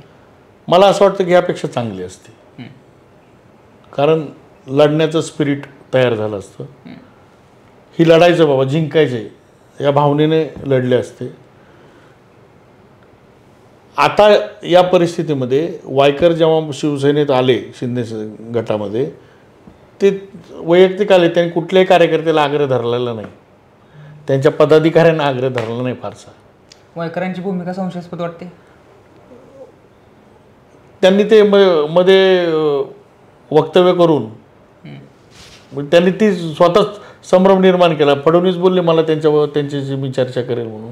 निवडणुकीच्या वेळातच त्यांनी अशी स्टेटमेंट केलीत काही, म्हणजे ते नाईलाजाने उभे राहिलेत अशी स्टेटमेंट निवडणुकीच्या वेळेत स्वतः उमेदवारांनी केलीत. बरोबर. त्यामुळं संशयास्पद म्हणण्यापेक्षा नाईलाज, किंवा जसं नाईलाजाने शिंदे गटात यायला लागलं तसं नाईलाजाने निवडणुकीत उतरावं लागलं, अशी त्यांची परिस्थिती आहे. रामदास कदम यांचे जे चिरंजीव सिद्धेश कदम, त्यांचंही नाव चर्चेमध्ये होतं. रामदास कदम हे इच्छुकच होते, कारण त्यांनी गजानन कीर्तिकर यांच्यावर थेट हल्ला चढवला होता की मुलगा एकीकडे, वडील एकीकडे, उद्या हे तिकीट मिळालं तर लढतील का, हे नुरा फाईट होईल आणि हे दोघं ॲडजस्टमेंट करतील. ह्या दोघांचा कलगीतुरा रंगलाच होता. आणि रामदास कदम हे आपल्या मुलासाठी इच्छुक होते, हे काही लपून राहिलेलं नाही. परंतु एकनाथ शिंदे यांनी वायकरांना का पसंती दिली माहिती नाही, त्यांची गणितं काय आहेत त्याच्यामध्ये, असू शकतील काही. परंतु ओव्हरऑल वातावरणात जे आहे, लोकांमध्ये देखील एकंदरच संभ्रम असा आहे की जे नाईलाजाने आलेत, ज्यांना नाईलाजाने आणलं गेलंय, त्यांना निवडणुकीच्या रिंगणात का उतरवलंय? कारण अमोल कीर्तिकर हे आधीपासून निवडून येतील किंवा टप देतील ही चर्चा आधीपासूनच होती. असं असताना एक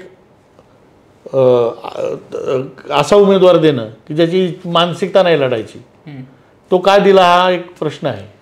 आता असं आहे की ठाणे आणि कल्याणची जी जागा आहे त्याच्यावरून अर्थातच वेगवेगळ्या चर्चा होतात.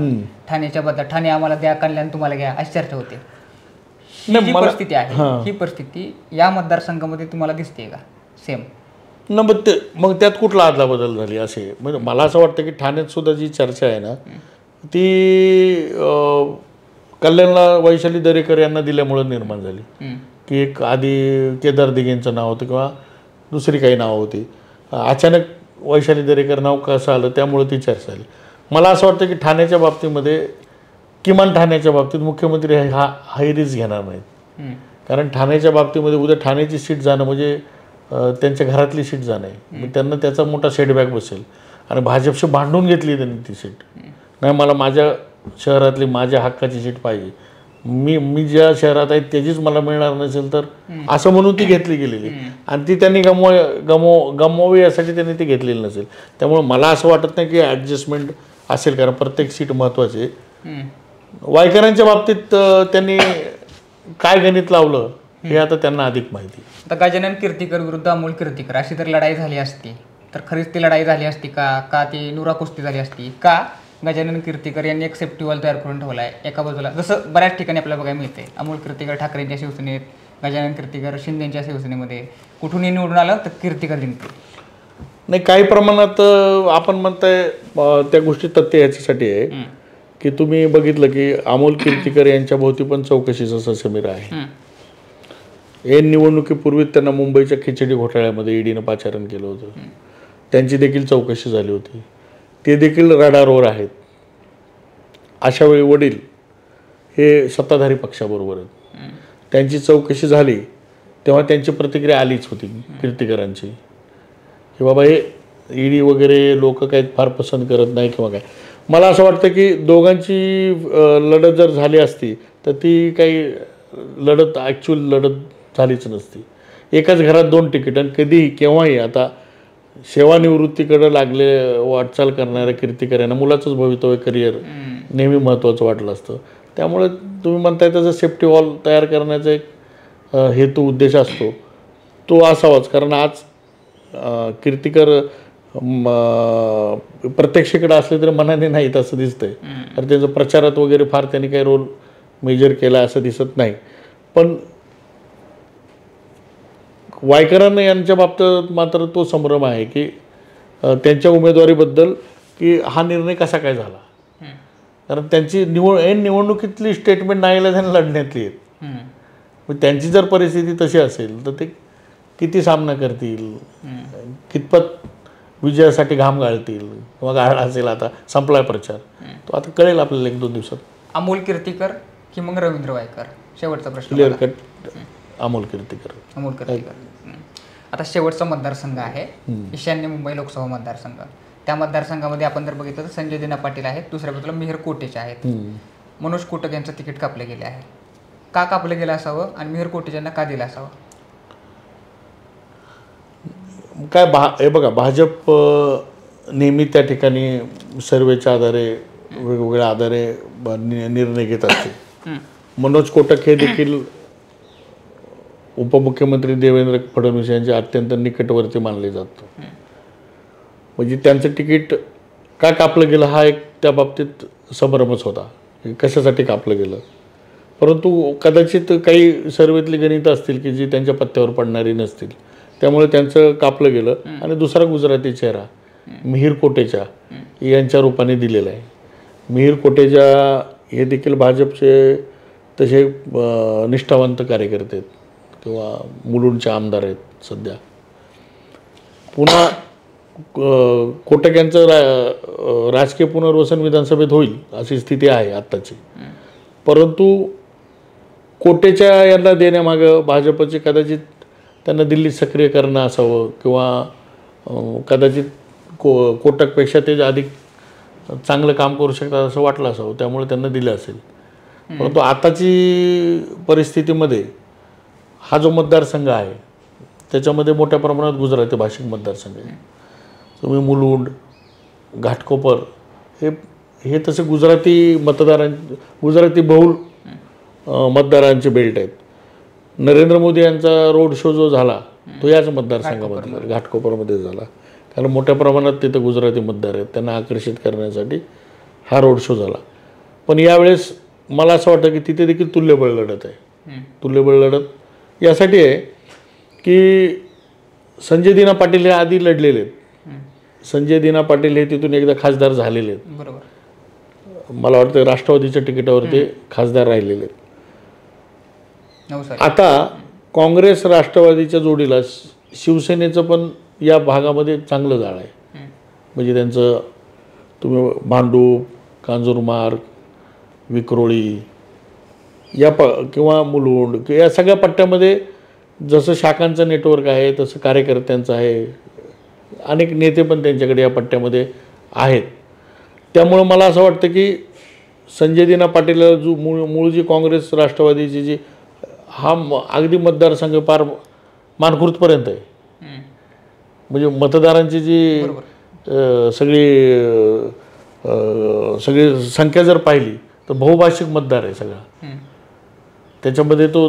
त्यामुळं जुनं काँग्रेस राष्ट्रवादीला मानणारा मतदार प्लस शिवसेना हे कॉम्बिनेशन प्लस जर झालं तर ते भाजपच्या मिहीर कोटेजा यांच्या जे गणित आहे त्याला तुल्यबळ ठरू शकतं अशी स्थिती आहे. तुम्ही बरेच मुद्दे सांगितले, पण मला हे समजून घ्यायचं आहे की तिथलं जे कॅल्क्युलेशन आहे विशेषतः मराठी मतदारांचं, गुजराती मतदारांचं, प्लस काही मुस्लिम एरिया पण, मुस्लिम बहुल एरिया पण आहे, जसं की मानखुर्द शिवाजीनगरचा एरिया आहे, तो भाग आहे. तिथलं नेमकं जे कॅल्क्युलेशन आहे ते कसं आहे आणि ते कसं जोखलंय दोन्ही पक्षांनी? नाही बघा, शिवाजीनगर मानखुर्द तर नेहमी मुस्लिम उमेदवाराला निवडून देत आलेले. या मतदारसंघाचं नेतृत्व हे आबू आझमी करत आलेले. त्यामुळं आबू आझमींना नेहमी मतदार जे आहेत मुस्लिम मतदार निवडून देत आलेले तिथून. शिवाय तुम्ही जर पुढं आलात तर इकडे कोटेच्या आहेत. आधीचा विचार तारासिंग होते आधी, त्या जागेवर कोटेजा आले. पुन्हा तुम्हाला भाजपचे राम कदम आहेत. शिवाय तुम्ही जो पहिला प्रकाश मेहतांचा जो घाटकोपर मानला जात होतं तिथं मला वाटतं पराग शहा भाजपचे. त्यामुळं गुजराती मतदार खूप मोठ्या प्रमाणात आहेत. त्याच प्रमाणामध्ये या ठिकाणी एक पूर्ण मतदारसंघ मुस्लिम बहुल आहे. शिवाय तुम्ही जर बघितलं तर मराठी मतदारांची संख्या पण मोठ्या प्रमाणात आहे.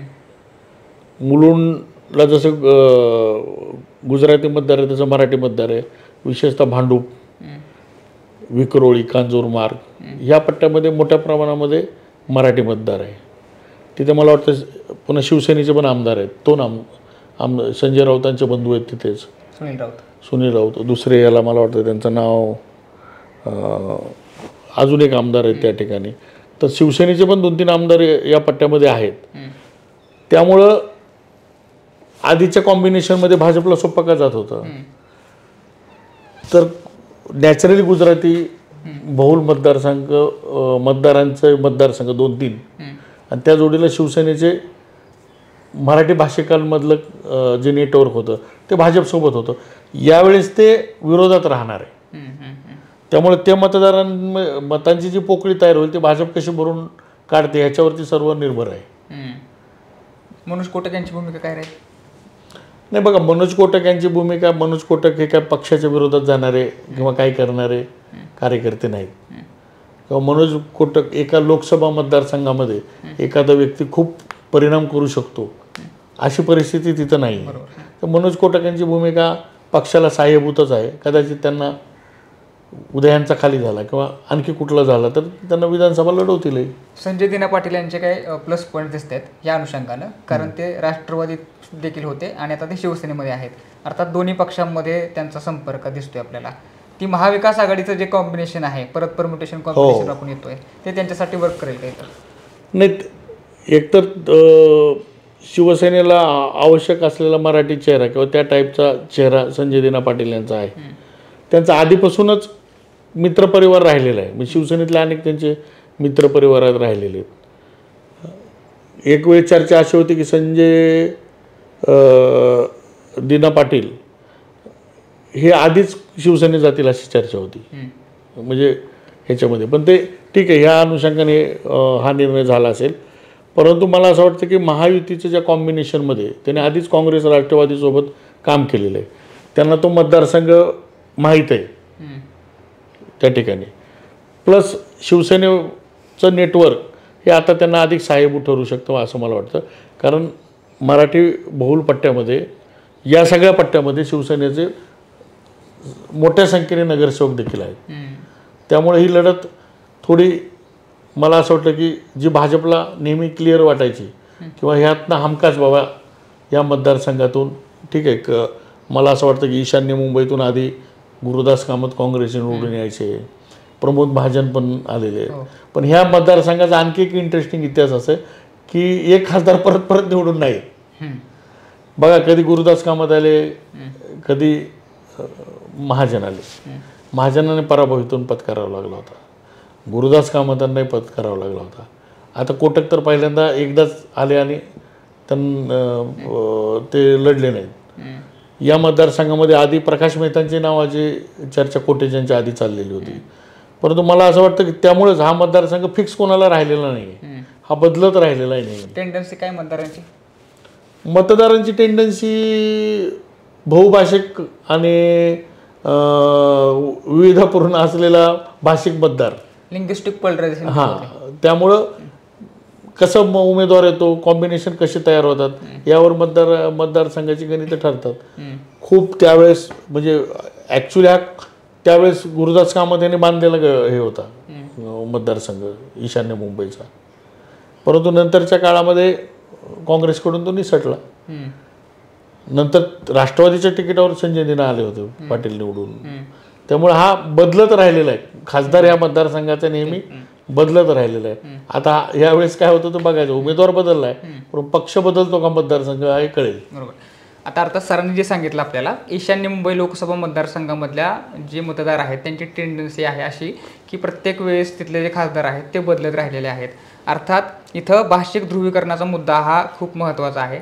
इथं जर आपण बघितलं तर महाविकास आघाडी इथं सुद्धा एक नवीनच लिटमस टेस्ट असणार आहे. कारण इथं गुरुदास कामत यांनी हा मतदारसंघ बांधला होता काँग्रेसच्या बाजूनं. मात्र आता महाविकास आघाडी म्हणून काँग्रेससोबत शिवसेना ठाकरे गट देखील आहे आणि त्या पक्षाचे जे नेते आहेत ते नेते संजय दिना पाटील तिथं उभे आहेत. संजय दिना पाटील विरुद्ध मिहिर कोटेचा ही लढाई आहे. सर, अगदी फायनल पुन्हा एकदा प्रश्न आहे माझा की संजय दिना पाटील की मग मिहिर कोटेचा? या मतदारसंघातली ही स्थिती ही अत्यंत चुरशीची आहे. तुम्ही याला शेवटच्या 2 दिवसातलं बघितलं तर अगदी एकमेकाच्या कार्यालयात जाऊन तपासणी करणं, पैसे वाटपाच्या केसेस राहिले, तोच निर्माण झालेला संघर्ष, स्वतः फडणवीसांना त्या ठिकाणी जावं लागलं, अशी परिस्थिती. त्यामुळं मला वाटतं की अत्यंत तुल्यबळ लढत आहे आणि खूप मार्जिननं कोणीच येणार नाही दोघांपैकी. अत्यंत टोकदार लढत आहे असं मला वाटतं. त्यामुळे एक तुम्ही प्रिडिक्शन इथं नाही सांगता येणार, कारण ह्या दोघांपैकी कुणी आला तरी हा खूप फरकाने येणार नाही. ही लढत अगदी 50,000 50-75च्या दरम्यानची राहील असं माझं मत आहे. आता शेवटचे काही प्रश्न आहेत माझे 1-2 की ओव्हरऑल आपण जर मुंबई लोकसभा मतदारसंघाबद्दल बोललो, आता आपण 6ही लोकसभा मतदारसंघामध्ये रिसेक्शन पातळीवरती बोललो, विधानसभा मतदारसंघनिहाय काय होईल, कुणाच्या बाजूने अंडरकरंट राहील. आता हे 6ही लोकसभा मतदारसंघ आहेत, तुम्हाला काय दिसतंय? ठाकरेंच्या शिवसेनेचे उमेदवार आहेत, शिंदेच्या शिवसेनेचे उमेदवार आहेत, भारतीय जनता पार्टीचे उमेदवार आहेत. तुमच्या कॅल्क्युलेशनच्या आधारावरती ह्या 6पैकी किती जागा ठाकरेंच्या शिवसेनेला मिळतील, शिंदेच्या शिवसेनेला मिळतील, भारतीय जनता पार्टीला मिळतील, काय दिसतंय तुम्हाला? बघा, आता मुंबईचा जर तुम्ही विचार केला, मुंबईमध्ये सध्या 6ही मतदारसंघ हे महायुतीकडे आहेत. हे शिवसेना जुन्या शिवसेनाने यायचं, आता हे दोन्ही पक्ष वेगळे झालेले आहेत. त्यामुळे आता दोघं किती घेतात शेअर यातला हा महत्त्वाचा भाग आहे. आताचा जर तुम्ही विचार केला तर मला असं वाटतं की ह्याच्यामध्ये 6 मतदारसंघापैकी तुम्ही उत्तर मुंबई आपण म्हटलं तर क्लिअर कट भाजपकडे जात आहे. दक्षिण मुंबईमध्ये उद्धव ठाकरेंच्या शिवसेनेला नक्की फायदा आहे. वर्षा गायकवाडांना यश दिसतंय. उर्वरित अमोल गिरतीकर म्हणजे हे 2 उद्धव ठाकरेंचे निघतात असं दिसतंय. एक वर्षा गायकवाडांना यश दिसतं म्हणजे हे 3. आणि उत्तर मुंबईचं जर सोडलं, उत्तर मुंबई भाजपकडे क्लिअर कट आहे. हे ह्याच्यामध्ये मला असं वाटतं की 4 महाविकास आघाडी 2 भाजप शिंदे गट होईल. ठाकरेंच्या बाजूनं कौल विशेषतः मुंबईबद्दल बोलायचं झालं तर दिसेल असं दिसतोय असं माझं मत आहे. अच्छा, मला वाटतं 4-2 असा सामना होईल इथे. सर आता एकदम शेवटचा प्रश्न आहे माझा. आता आपण ओव्हरऑल जर बघितलं तर इथं इम्पॅक्ट जो आहे, महाराष्ट्र नवनिर्माण सेना जी आहे ती महायुतीमध्ये आलेली आहे असं आपल्याला बघायला मिळतं. त्याचा प्रभाव पडेल का? ठाकरेंची सहानुभूती वर्क होईल का? आणि तिसऱ्या बाजूला भारतीय जनता पार्टीच्या बाजूनं जे नरेंद्र मोदींचा मोदी फॅक्टर इथं आहे तो इथं वर्क होईल का? की मग काँग्रेसच्या बाजूनं जे नॅशनलिझमचे मुद्दे आहेत, महागाई बेरोजगारीचा मुद्दा आहे, त्या हायपवर जाऊन मतदार इथं मतदान करेल का? शेवटच्या परिस्थितीमध्ये जी टेंडन्सी आहे मतदारांची ती काय असेल नेमकी? मला असं वाटतं की शेवटची जी 17 तारखेची सभा झाली ती नरेंद्र मोदी, महायुती आणि स्वतः राज ठाकरे पण त्याला या सभेला आले होते. मला वाटतं की त्या सभेचा टेम्पो जो तयार झाला होता तो शेवटची सभा होती, परंतु असा टेम्पो आधी सभांमध्ये नव्हता. मग शेवटची जी सभा ज्या प्रमाणात झाली व ज्या रिस्पॉन्सनी झाली, नेहमीच 10 वर मोदींना रिस्पॉन्स असायचा ती त्या दिवशी दिसलं तर कन्वर्ट होईल भाजप किंवा शिवसेना शिंदे गट हे नरेंद्र मोदींना तिसऱ्यांदा पंतप्रधान करण्यासाठी मत द्या हाच प्रमुख मुद्दा मांडत आहे. त्यामुळे मोदी लाट कन्वर्ट होईल का हा मुद्दा आहे. महाराष्ट्रामध्ये गेले 10 वर्षामध्ये मोदी लाटचा फायदा नक्की या दोन्ही पक्षाला झाला. उद्धव ठाकरेंना झाला, यांनाही झाला होता. ह्यावेळेस होईल का हा प्रश्न आहे. यावेळेस मोदी लाट सौम्य होण्याचं कारण एकच आहे, कदाचित हा यावेळेसही झाला असता.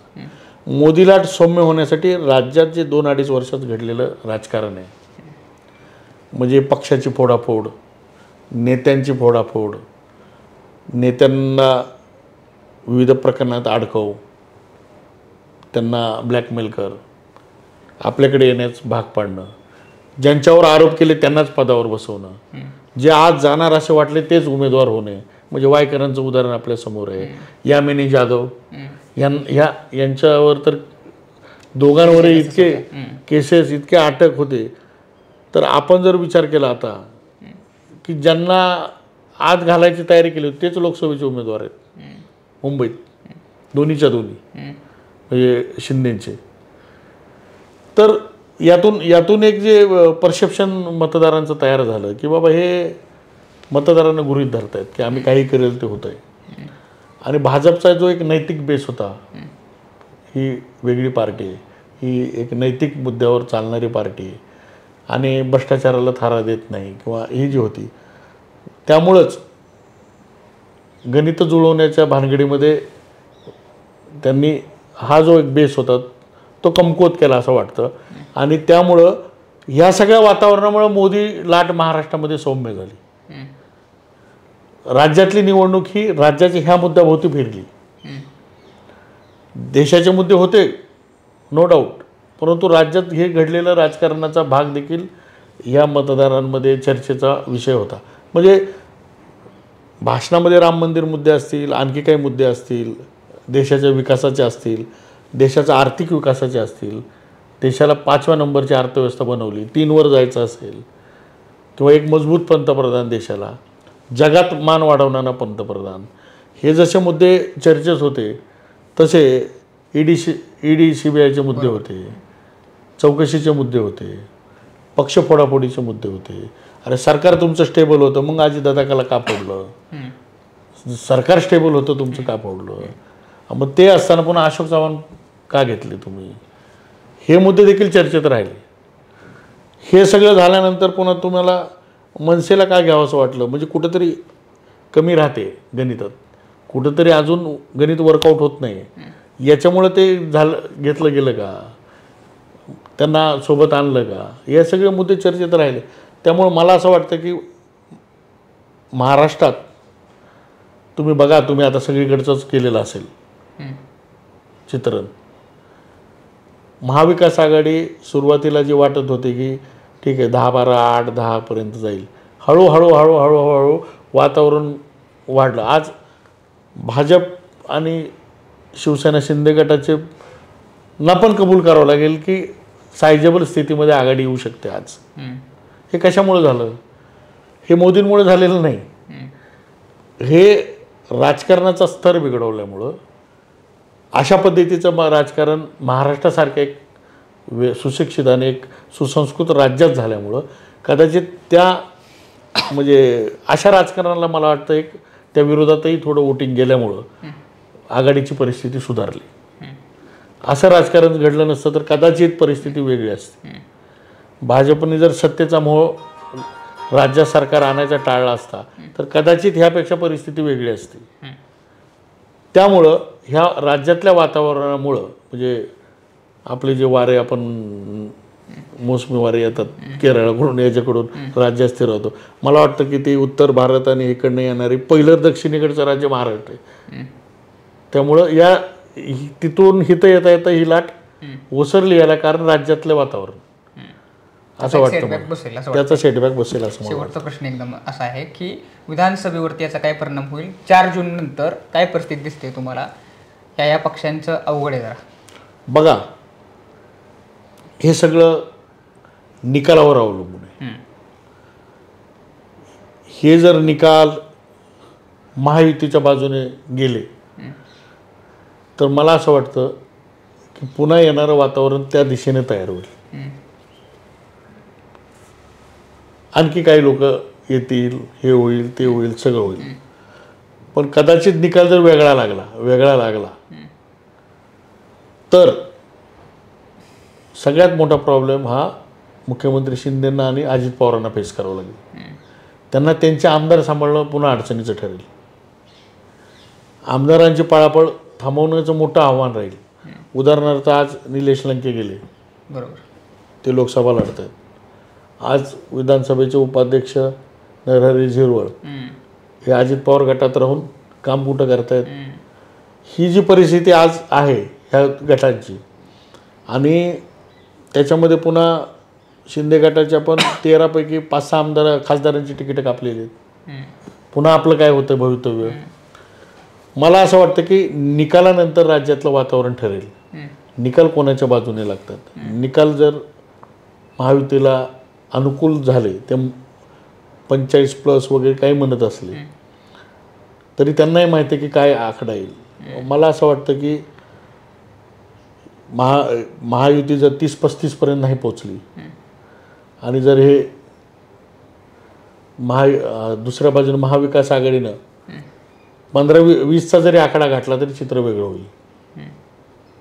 कारण एक संकेत जाईल की बाबा या वातावरणात पण हे येत आहेत, बरोबर, या तोकड्या यंत्रणेत इतकी पडझड झाली असतानाही इतके येत आहेत. तर मग मला वाटतं की आमदार सांभाळणं विशेषतः ह्या दोन्ही गटाला फुटून आलेल्या अवघड जाईल असं माझं मत आहे. जर निकाल चांगले आले नशिबाने त्यांच्या किंवा त्यांच्या मेहनतीने तर परिस्थिती तेवढी अवघड जाणार नाही. पण आता आपल्याला 4 तारखेची वाट बघावं लागेल. याच नोटवरती आपण थांबूयात. अर्थात 4 जूनला जो निकाल लागेल त्या निकालावरतीच सगळी पुढची गणितं अवलंबून असणार आहेत.